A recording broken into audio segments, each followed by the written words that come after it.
मंत्र स्मरण करेंगे। ओम नमः सिद्धम, ओम नमः सिद्धम, ओम नमः सिद्धम, ओम नमः सिद्धम, ओम नमः सिद्धम, ओम नमः सिद्धम। परमानंद परम ज्योति चिदानंद आत्मनं स्वयं रूपं समं शुद्धं वृंदस्थाने नमस्कृतम्।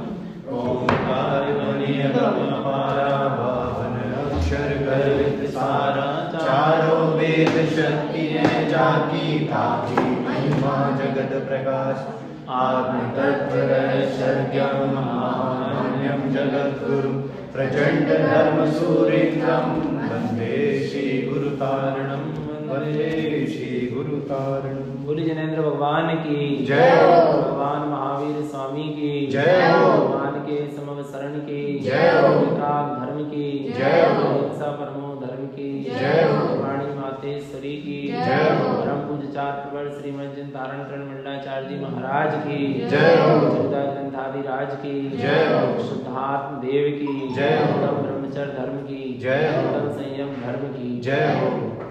परम आराध्य मां जनवाणी सदगुरु तारण स्वामी जैन परमात्मा की अमृत रचरती सदजन देशना।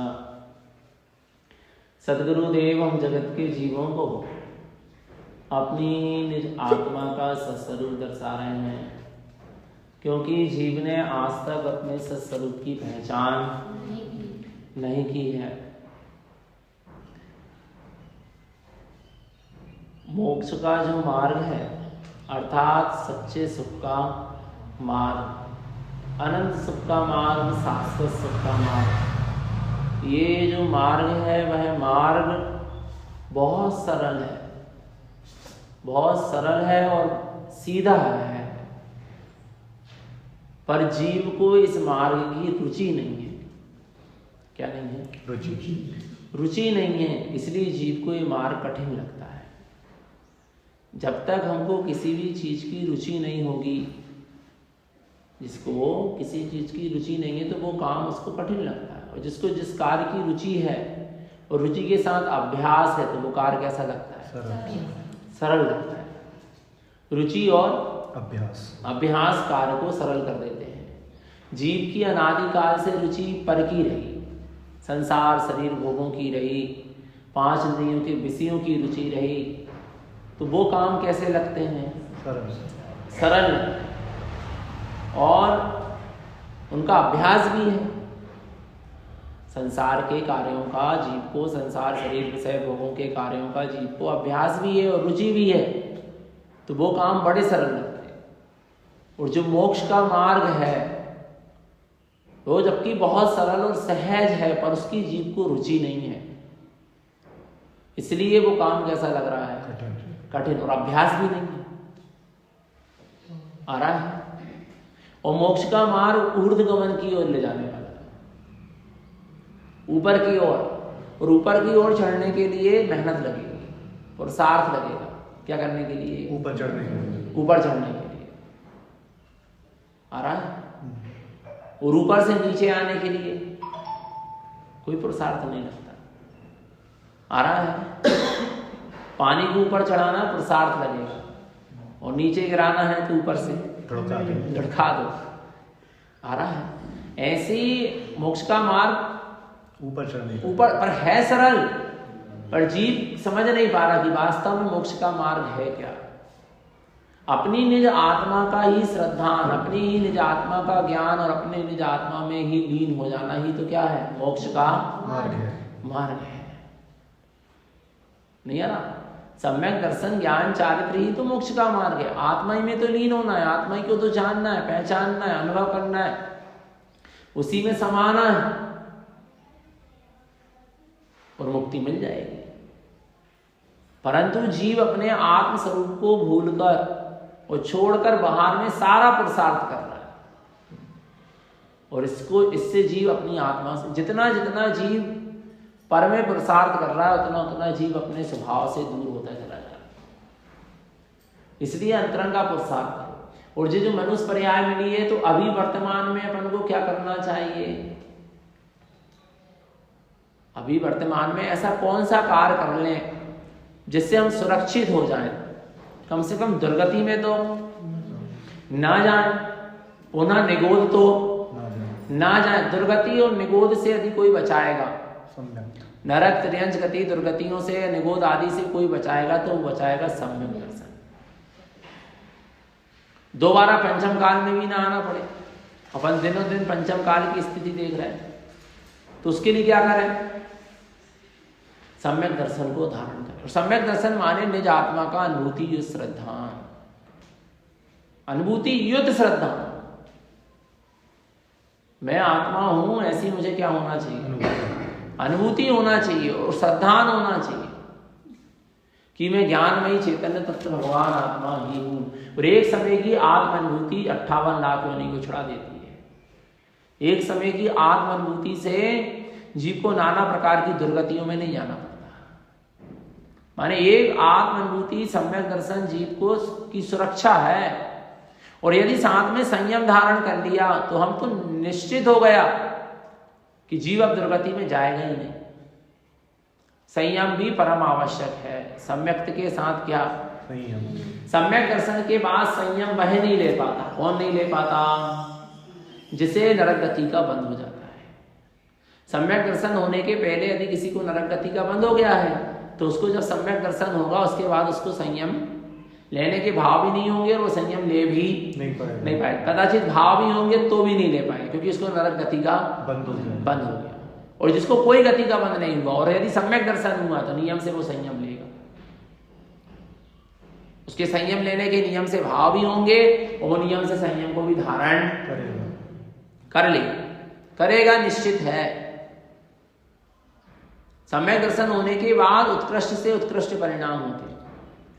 संयम के, वीतरागता के, साधुपद के, मुनि व्रत के, श्रावकों के व्रतों के, ये अपने आप परिणाम होते हैं। संयम लेने के बाद जीव के नियम से, वो सम्यक दर्शन होने के बाद जीव के नियम से संयम लेने के परिणाम होते हैं। वो तो वो जीव नहीं ले पाता जिसने सम्यक दर्शन के पहले नरक गति का बंद कर लिया। आप देखो, जब सिंह के जीव को सम्यक दर्शन हुआ, तो उसने भी अणुव्रत लिया। हाथी के जीव को सम्यक दर्शन हुआ, उसने अणुव्रत लिया। आरा बंदर के जीव को सम्यक दर्शन हुआ, उसने अणुव्रत लिया। ऐसे कितने अपन उदाहरण सुनते हैं कि सबने सम्यक दर्शन के बाद अणुव्रत ले लिया। अब त्रियंच गत्तों के जीव ने भी अणुव्रत ले लिया। बताओ,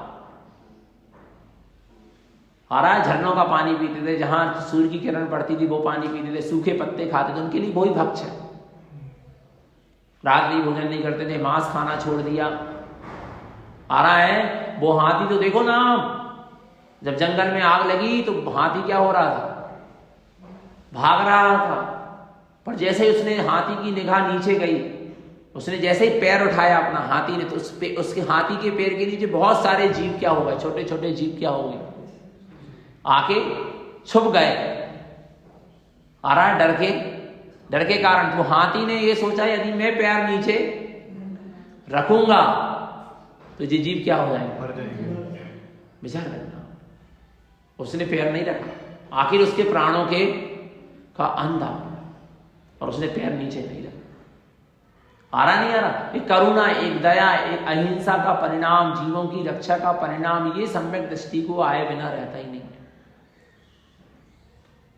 आ रहा है, होता है। जब तो दो प्रकार का संयम कहा गया, एक प्राणी संयम और एक इंद्रिय संयम। इंद्रिय संयम और प्राणी संयम। इंद्रिय संयम क्या है? 5 इंद्रिय और मन को वश में करना। और प्राणी संयम क्या है? 6 काय के जीवों की रक्षा करना। त्रस और स्थावर जीवों की, 5 स्थावर और 1 त्रस, माने 1 इंद्रिय से लेके 5 इंद्रिय तक के समस्त जीवों की रक्षा का परिणाम होना, उसका नाम क्या है? प्राणी संयम। और इंद्रिय संयम क्या है? 5 इंद्रिय और मन को कंट्रोल में रखना, बस में रखना। जिसके 5 इंद्रिय और मन बस में होंगे, उसका नियम से प्राणी संयम पलेगा। 5 इंद्रिय और मन के कारण ही जीवों की विराधना होती है। 5 इंद्रियों के विषयों के कारण ही जीवों की हिंसा होती है। हम 5 इंद्रियों के विषयों की पूर्ति करते हैं उसमें जीवों की क्या होगी? हिंसा होगी, नियम से होगी। और आपने 5 इंद्रिय और मन को वश में कर लिया, फिर जीवों की विराट। तो 5 इंद्रिय और मन किसका वश में होगा? जिसके जीवन में वैराग्य होगा, जिसको संसार शरीर भोगों से विरक्ति होगी, आत्म स्वरूप से अनुरक्ति होगी, संसार शरीर भोग से अरुचि होगी और अपने आत्म स्वरूप से रुचि होगी। आ रहा है? उसके जीवन में ही 5 इंद्रिय और मन वश में होगा, उसके जीवन में ही वास्तविक संयम होगा। अर्थात जिसके अंदर में वैराग्य की परिणति होती है, उसके जीवन में संयम होता ही होता है। और वैराग्य की परिणति उसी के अंतरंग में होती, वास्तविक वैराग्य की परिणति, जिसने अपने आत्म स्वरूप का अनुभव किया है, जिसने अपने अतीन्द्रिय आनंद स्वभाव का रस चखा है। फिर उसको 5 इंद्रिय के विषय सुहाते नहीं है, उसको विष तुल्य रखते हैं। और जीव सबसे यदि जीवों की सबसे अधिक विराधना हो रही है तो 5 इंद्रियों के विषयों के कारण हो रही है। तो 5 इंद्रियों के विषय में जीव क्यों आसक्त होता है? क्योंकि राग पड़ा, उन विषयों के प्रति क्या पड़ा है? राग। अब जिस शरीर के प्रति राग पड़ा है तो आपको ठंड लग रही है तो आप हीटर लगाओगे, उसमें जीवों की हिंसा। स्पर्शन इंद्रिय का विषय आपको गर्म चाहिए, गर्मी में ठंडा चाहिए, एसी चाहिए, कूलर चाहिए। अब जीवों की विराधना हो रही ना, तो क्यों हो रही? स्पर्शन इंद्रिय के विषय को भोगा। आपका इंद्रिय संयम नहीं है, इसलिए प्राणी संयम नहीं हो पा रहा। और दूसरी चीज, आपके अंदर राग पड़ा, इसलिए आपको इंद्रियों के विषयों को भोगने की इच्छा हो रही। आपकी रसना इंद्रिय बस में नहीं है, आप भक्ष का सेवन करोगे, उसमें जीवों की क्या होगी? हिंसा होगी। आप भक्ष पदार्थ का सेवन करोगे, जीवों की हिंसा होगी। इंद्रिय संयम नहीं होगा तो प्राणी संयम हो ही नहीं सकता। सबसे पहले तो इंद्रिय संयम के लिए वैराग्य चाहिए, वैराग्य की परिणति चाहिए। राग को क्रस करते जाओ, जैसे इतना राग तो क्रस करो कि हमारे राग की पूर्ति में हम जीवों की विराधना नहीं करेंगे। नहीं आ रहा समझ? इतना राग तो हमें क्रस करना चाहिए कि हम अपने राग की पूर्ति में और 5 इंद्रियों, ये विवेक है। श्रावक कैसा होता है? श्रद्धावान, विवेकवान और क्रियावान। तो अपन को विवेक होना चाहिए। अपन को यदि इंद्रिय की पूर्ति, जैसे ठंड लग रही है तो आप हीटर मत जलाओ, अग्नि मत जलाओ, सिगड़ी मत जलाओ, आप ओढ़ लो ना। क्या कर लो? ओढ़ लो। आ रहा नहीं? कम से कम जीवों की क्या नहीं होगी? हिंसा तो नहीं होगी। हिंसा नहीं होगी। आप विवेक से इसकी पूर्ति करो। आपको भूख लगी है, भोजन करना, आपको मीठा खट्टा चटपटा खाने की इच्छा हो रही ना, आ रहा है? आपको नहीं है भैया, इतनी बस में नहीं है इंद्रिय, इच्छा हो रही खाने पीने की, अच्छा खाओ ना, पर भक्ष खाओ ना, भक्ष तो मत खाओ। ये विवेक पूर्ति करना है। वही चीज बाजार में मिल रही, वही चीज घर में बन सकती, घर की बना के खा लो ना, मर्यादित कर लो ना। माने 5 इंद्रिय के विषयों की पूर्ति भी करना है तो कैसे करो? विवेक से करो।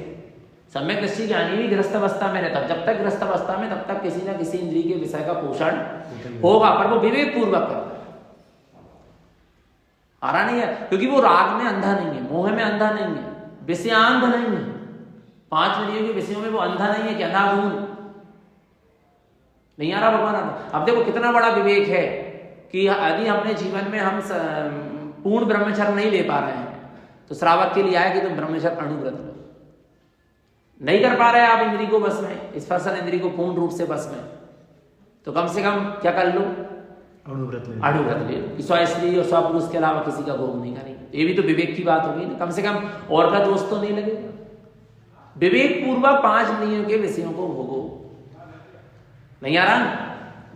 पर विवेक किसको जागेगा? जिसके भीतर में सम्यक ज्ञान जागा है। आ रहा है? जिसको सम्यक रुचि, जिसको आत्म कल्याण की रुचि, उसके अंदर ही विवेक जागेगा। 5 इंद्रियों के विषयों के कारण ही जीव की क्या होती है? विराधना होती है। जिसका इंद्रिय संयम नहीं, उसका प्राणी संयम नहीं हो सकता। जिसको घ्राण इंद्रिय की रुचि, उसको नाना प्रकार के संबंधित पदार्थ चाहिए, और संबंधित पदार्थों में भी तो जीवों की क्या होती है? हिंसा होती नहीं होती? बताओ। होती है। परफ्यूम और जेत्र वगैरह जितने सब चीजें आती हैं, इसमें क्या होती है? फूलों के रस से बनता, और एक फूल में असंख्यात रस जीव होते हैं, 2 इंद्रिय से 5 इंद्रिय तक। आ रहा नहीं? तो ये सब 5 इंद्रिय के विषयों के कारण ही जीव क्या कर रहा है? के ही कारण जीव से जीवों की विराधना हो रही है, उसका प्राणी संयम नहीं पल पा रहा। हमें सबसे पहले इंद्रिय संयम को ध्यान रखना, और इंद्रिय संयम के लिए वैराग्य चाहिए। चक्षु इंद्रिय को बस में करो। चक्षु इंद्रिय के लिए नाना प्रकार की चीज, भोग विलास की चीजें देखना चाहता और निरंतर उससे अपने परिणाम खराब होते हैं। सबसे ज्यादा यदि परिणाम खराब होते तो जीव के कैसे होते हैं? चक्षु इंद्रिय के विषयों में जो रत होता है, दृष्टि से देखता है और उसमें फिर राग और द्वेष की कल्पना करता है।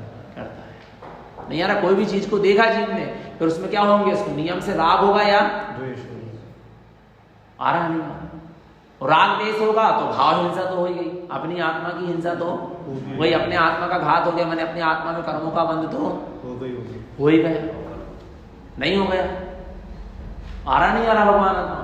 चक्षु इंद्रिय के विषयों में आसक्त हो। चक्षु इंद्रिय से पाप नहीं बन रहा, चक्षु इंद्रिय के विषय में आप आसक्त हो, उससे राग देश की कल्पना हो रही है, कर्म बन रहा है, प्राणी हिंसा भी हो रही है। आया नहीं आया समझ में?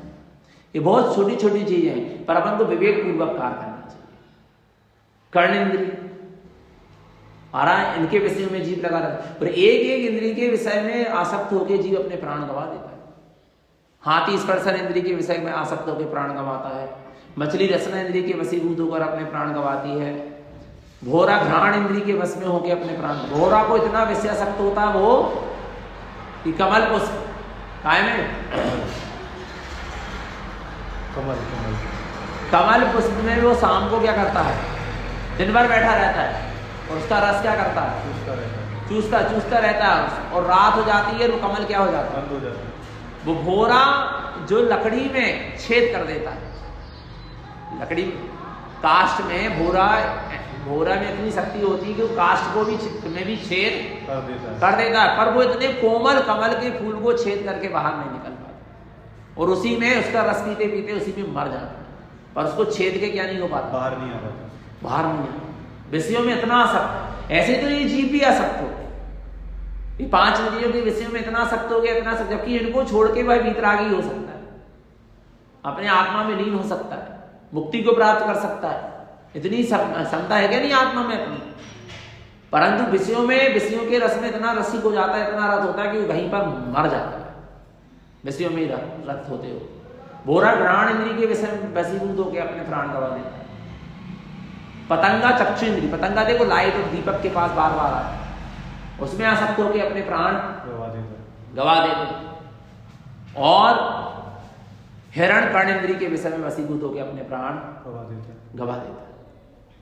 उसको संगीत का शौक होता है, जब शिकारी संगीत की धुन करता है तब वो हिरण आता है, और हिरण उसको अपने जाल में, वो शिकारी हिरण को अपने जाल में फंसा, वे प्राण को गवा देते। माने ये जीव तो हाथी, मछली, भोरा, पतंगा और हिरण, ये सब एक एक इंद्रिय के विषयों में अपने प्राण गवा रहे हैं, और मनुष्य तो 5 इंद्रियों में क्या है? लगा हुआ है। 5 इंद्रियों के विषयों में और अपनी आत्मा का घात कर रहा, आत्मा में अनंत कर्मों का वन कर रहा, क्योंकि 5 इंद्रियों के विषयों में कहीं ना कहीं जीव को राग भी होता है और कहीं ना कहीं द्वेष भी होता है। 5 इंद्रिय के विषय उसको उसके अनुकूल मिल जाए तो राग होता है, अच्छा पहनने ओढ़ने को मिल जाए, अच्छा खाने पीने को मिल जाए, अच्छा देखने को मिल, अच्छा सुनने को मिल जाए, अच्छा सब कुछ मिल जाए, उससे क्या होगा? राग होता है। और यदि 5 इंद्रिय के विषय उसके अनुकूल ना मिलके प्रतिकूल मिले उसे, तो उससे क्या होता है?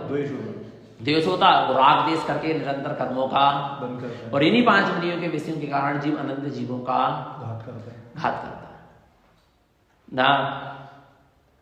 माने ना इंद्रिय संयम हो पाया, ना प्राणी संयम हो पाया, और जहां इंद्रिय और प्राणी संयम दोनों नहीं हुआ वहां जीव की सदगति है ही नहीं, क्योंकि संयम ही सदगति को प्राप्त कराता है। सम्यक दर्शन के साथ संयम होना आवश्यक है। और भैया जिसको सम्यक दर्शन, जिसने जान लिया मैं 3 लोक का त्रिलोकीनाथ भगवान आत्मा हूं, सिद्ध स्वरूपी भगवान आत्मा हूं, जिसको ऐसा क्या हो गया? बोध हो गया, वो नीच काम करेगा क्या? बोलो ना। राजा के पुत्र राजकुमार को ये बोध हो गया कि मैं कौन हूं? राजा का पुत्र हूं, राजकुमार हूं, भीख मांगेगा क्या? नहीं है? बोलो ना। वो कचरा बीनेगा रोड का? नहीं बीनेगा। ऐसे ही मैं भगवान आत्मा हूं, मैं सिद्ध स्वरूपी चैतन्य तत्व भगवान आत्मा हूं, मुझे बोध हो गया तो अब मैं 5 इंद्रिय के विषय भोग भोगूंगा क्या? संसार से विषय भोगों में रत रहूंगा क्या? नहीं रहूंगा। अपने आप दृष्टि बदलती है और अंतर्मुख जीव की दृष्टि होती ही होती है। आ रहा है? हम अपनी अपनी अपनी इसको पहचाने। किसको? अपनी स्वजाति को पहचाने। किसको? स्वजाति। किसकी जाति की? अपन सिद्धों की जाति की, अरहंतों के कुल के। और जाति विरुद्ध कार्य अपन को करना नहीं चाहिए। जाति विरुद्ध कार्य करना चाहिए। कोई जाति विरुद्ध कार्य करता तो उसको जाति से क्या कर देते? निष्कासित कर देते। पर अपन देखें ना, अपन कौन सी जाति के? सिद्धों की जाति के, अरहंतों के कुल के हैं।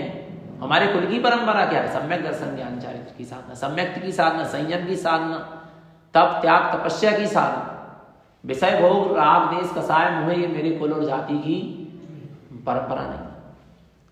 और ये करेंगे हम जाति से बाहर हैं। जाति से बाहर है माने सिद्धों के कुल के नहीं कहलाओगे, जिनवाणी माँ के कुल के नहीं कहलाओगे। भले तुम कितना ही अपने आप को कहते रहो, आ रहा है नहीं आ रहा। तो हमको मोह राग देश कसाय मिथ्यात अज्ञान कुज्ञान इन भावों में न रहकर, पाप विषय कसाय को न भोग कर अपने निज आत्म स्वरूप की दृष्टि रखना चाहिए। सम्यक दर्शन ज्ञान चारित्र की साधना करो, सम्यक की साधना करो, संयम की साधना करो। जटायु पक्षी तक ने अनुव्रत ले लिया था। किसने? जटायु पक्षी। गिद्ध पक्षी। जटायु कौन था? गिद्ध पक्षी था, जो मांस के बिना जिसका जीवन नहीं, जिसकी दृष्टि हमेशा कायम रहती है, मांस में ही रहती, मांस के टुकड़े को ही वो ढूंढता रहता है। विचार करो, कौन सा पक्षी? जटायु, गिद्ध पक्षी। और उसने मुनिराज के उपदेश को सुना। राम सीता ने जब मुनिराज को आहार दिया दंडक वन में, और मुनिराज से जब उन्होंने उपदेश सुना तो उस उपदेश को गिद्ध पक्षी ने सुना, और सुनने के बाद उसको सम्यक दर्शन हुआ। और पंख फैलाते हुए उसने मुनिराज से निवेदन किया कि मुझे अनुव्रत चाहिए। मुनिराज ने समझ गए कि इसके अंदर की क्या भावना है, और अनुव्रत दी। और सीता ने संकल्प किया कि इसको मैं जीवन पर्यंत अनुव्रति का भोजन कराऊंगी। विचार करो, सीता ने जीवन पर्यंत इसको क्या किया? और जैसे अनुव्रति भोजन करते हैं, त्यागी वृत्ति, ऐसा भोजन कराया, शुद्ध भोजन कराया सीता ने। और अंतिम समय रामचंद्र जी ने उसको क्या किया? संबोधन किया, उसको चारों प्रकार के आहार का त्याग करा के संलेखना पूर्वक उसका समाधि मरण कराया। किसका? एक पक्षी का। वो जाके स्वर्ग में देव हुआ। विचार करो भगवान, आ रहा है समझ में? माने संयम की कितनी बड़ी महिमा है। सम्यक्त के साथ संयम, माने त्रियंज गति का पक्षी वो भी संयम धारण कर सकता, तो अपन नहीं कर सकते। आया नहीं? अपन कहते तो बहुत अच्छे से कि मैं आत्मा शुद्ध आत्मा परमात्मा, बहुत अच्छी बात है। कहने के साथ साथ अपने लक्षण भी तो वैसे दिखना चाहिए, नहीं यार? अपना आचरण भी तो वैसा उत्कृष्ट, जितनी उत्कृष्ट हम चर्चा कर रहे हैं उतनी उत्कृष्ट हमारी चर्या भी होना चाहिए। ज्ञानी को ग्रस्त जीवन वाले ही ज्ञानी की बात चल रही है। जब सम्यक दर्शन होता है, जिसको सम्यक दर्शन की तड़प होती है, उसको राग का अंश भी नहीं सुहाता, कसायों का अंश भी नहीं सुहाता, मोह राग के अंश भी नहीं सुहाते, इसको इन विभाव भाव के अंश भी नहीं सुहाते। बिलाई उसको करना पड़ता है क्योंकि वो निचली भूमिका में बैठा है।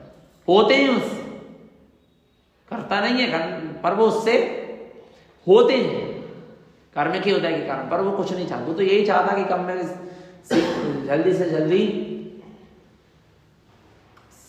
संयम को धारण करूं, भीतरागी हो जाऊं, ये सारे पाप विषय कसाय को त्याग दूं। और जैसे कांटा चुभता है ना, और अपन सोचते कि कांटा जब जल्दी से क्या हो जाए, निकल जाए। ऐसे राग देश कसाय पाप विषय कसाय की जो परिणति ज्ञानी के अंतरंग में उदय में आती है कर्म के उदय के कारण, वो भी वो कांटे की तरह चुभती है। और ऐसा लगता है कि ये कब निकल जाए। और अभी पता है वो कांटा, अपन को कांटा ही नहीं लग रहा। इस जीव को कांटा क्या नहीं लग रहा? कांटा ही नहीं लग रहा कि वो कांटा काट रहा है, अपन लगे नहीं, अच्छा लग रहा है। पाप विषय कसाय के कांटे कैसे लग रहे हैं? अच्छे लग रहे हैं। लहू लुहान कर चुके हैं हमने आत्मा को। लहू लुहान कर चुके माने आत्मा को नाना प्रकार की कितनी निकृष्ट पर्याय में परिभ्रमण करना पड़ा। काय के कारण? अपने स्वरूप को भूलने के। हीरा कचरा के बीच में पड़ा, अच्छा लग रहा है? नहीं। बोलो ना, नहीं। ऐसे तीन लोग का त्रिलोकीनाथ भगवान आत्मा पाप विषय कसाय संसार शरीर भोग के बीच में पड़ा, अच्छा लग रहा है? नहीं लग रहा। हीरे में कोई कमी नहीं आ रही, पर वो सुहा नहीं रहा। हीरे की जहां जगह वहीं हीरा होना चाहिए। आ रहा तो अपना स्थान कहाँ है? सिद्धार्थ है। और घूम कहाँ रहे हैं? मध्य लोक में। संसार आ रहा नहीं, आता शोभा नहीं दे रही। अपना चैतन्य हीरा राग देश मोह कर्म कसाय के कचरे के बीच में शोभा नहीं दे रहा। तो इस हीरे को कब उठाएं? बोलो ना। अभी अरे हम तो कह रहे हैं हाथ में रखे 5 का सिक्का गिर जाए जमीन में तो क्या कर लोगे उसको आप? उठा लेंगे। और आत्मा को कब उठाओगे इन पाप विषय कसाय के कचरे के बीच से? विचार करो, है क्या नहीं है? तो जितना हो सके पुरुषार्थ करो, सम्यक्त का भी पुरुषार्थ करो, व्यवहार में सच्चे देव गुरु शास्त्र की सच्ची श्रद्धा रखो, आत्मा की श्रद्धा का अनुभूति हुई श्रद्धान करने का पुरुषार्थ करो, और जितना जितना बन सके नियम संयम से भी रहो। संयमी जीवन बहुत आवश्यक है। जैसे गाड़ी में ब्रेक बहुत आवश्यक है, ऐसे जीवन में संयम रूपी ब्रेक बहुत आवश्यक है। आया नहीं है ऐसा? संयम के साथ चलो जीवन में, एक कदम भी चलो। अरे जैन सिद्धांत पूरा संयम में है, आप देखो ना, बैठना उठना बोलना चाहना सब संयमित होता है। यहाँ नहीं होता बताओ? जैन धर्म में बतलाएगा, देख के चलो, यत्नाचार से प्रवृत्ति करो। कैसी? यत्नाचार माने सावधानी पूर्वक। ग्रंथों में आया एक सामान भी उठा रहे तो देख के उठाओ, देख के रखो। आ रहा है, देख के चलो, अच्छा बोलो, हित में प्रिय बोलो, किसी के परिणाम ना दुख जाए ऐसा बोलो। आ रहा सारी शिक्षा दी गई जैन धर्म में। आ रहा संयममय ही है, एक जैन की चर्या संयममय ही होती है। क्या भक्ष है क्या भक्ष, सारा ज्ञान बताया गया। आ रहा नहीं आ रहा? अपने परिणामों की भी संभालो और सामने वाले जीव के परिणाम की भी संभालो। आपको पता 1008 माला फेरो, कितनी? 1008 माला फेरो, चाहे 1008 माला फेर के आपने जितना पुण्य बांधा ना, और यदि आपके निमित्त से आपने कोई ऐसे अपशब्द बोल दिए, ऐसे कृत कर दी जिससे सामने वाले के परिणाम क्या हो गए? विचलित हो गए, वो पूरा पुण्य पाप में परिवर्तित हो गया। नहीं आ रहा? आपने परिणाम बिगाड़े और आपके परिणाम बिगड़ने से सामने वाले लोगों के क्या हो गए? परिणाम बिगड़ गए। तो आपने जो 1008 माला फेरी उसका पूरा पुण्य आपका गया, सुन, 0। इतना हमें परिणामों की क्या रखना चाहिए? संभाल। अपने परिणाम भी विकृत ना हो और सामने वाले जीव के परिणाम भी विकृत ना हो, इतना हमें क्या रखना चाहिए अपने आप में, अपने परिणामों की। पर कब होगी परिणामों की संभाल? कब विवेक जाएगा? जब ज्ञान हमारे सामने होगा। नहीं आ रहा? राग नहीं, राग मोह कसाय मन ये सब सामने चल रहे हैं, इस कारण से अपन नीचे की ओर जा रहे हैं, जीव नीचे की ओर आचरण कर रहा है। और ज्ञान सामने आके खड़ा होगा, विवेक जागेगा। ज्ञान आपको गलत दिशा में नहीं जाने, विपरीत दिशा में नहीं जाने। सम्यक ज्ञान को सामने रखो, सच्चे ज्ञान को सामने रखो। और ये सच्चा ज्ञान होगा किससे? स्वाध्याय, व्यवहार और निश्चय में सम्यक श्रद्धान के साथ सम्यक ज्ञान होता है। पर व्यवहार में स्वाध्याय करोगे, जनवाणी पढ़ोगे, अध्ययन करोगे, आपको ज्ञान होगा क्या सत्य और क्या असत्य, क्या करने योग्य क्या करने योग्य, किससे दुर्गति किससे सदगति। इसलिए स्वाध्याय से भी जुड़ो। पता है श्रावक के लिए क्या कहा है? श्रावक के लिए कहा है कि स्वाध्याय परम तप। श्रावक के लिए स्वाध्याय परम तप है, और साधु के लिए ध्यान परम तप है। श्रावक का अधिक से अधिक समय स्वाध्याय में जाना चाहिए, और साधु का अधिक से अधिक समय ध्यान में जाना चाहिए। और पंचम काल के साधु के लिए भी आचार्य ने कहा कि स्वाध्याय आवश्यक है, क्योंकि इतनी ध्यान की स्थिरता नहीं बनेगी। और उनके लिए भी सब माने स्वाध्याय हर किसी के लिए चाहिए। एक अव्रती उसके लिए भी, व्रती उसके लिए भी, प्रतिमाधारी उसके लिए भी, एक साधु है तो स्वाध्याय जरूर। पहले 15 मिनट करो, 20 मिनट करो, आधा घंटा करो, पर स्वाध्याय निर्वाणी का स्वाध्याय भले साल भर में एक ग्रंथ पूरा होना, आचार पंडित किसी न किसी ग्रंथ का स्वाध्याय अवश्य। अपने आप हमारा विवेक जागेगा, सम्यक श्रद्धा होगा, सम्यक विवेक जागेगा, सम्यक क्रिया रूप हमारा आचरण है, और सम्यक दर्शन ज्ञान चारित्र ही मोक्ष का मार्ग है। तो अपन निरंतर निशुद्ध आत्मा की सुरक्षा रखें, अपना सबका जीवन सम्यक और संयम में बना रहे। यही सदगुरु की हम सभी भव्य जीवों के लिए पवित्र पावन देशना। बोलिए आचार्य प्रवर श्रीमन जिन तारण मंडलाचार्य जी महाराज की राज की जय। नमस्तु।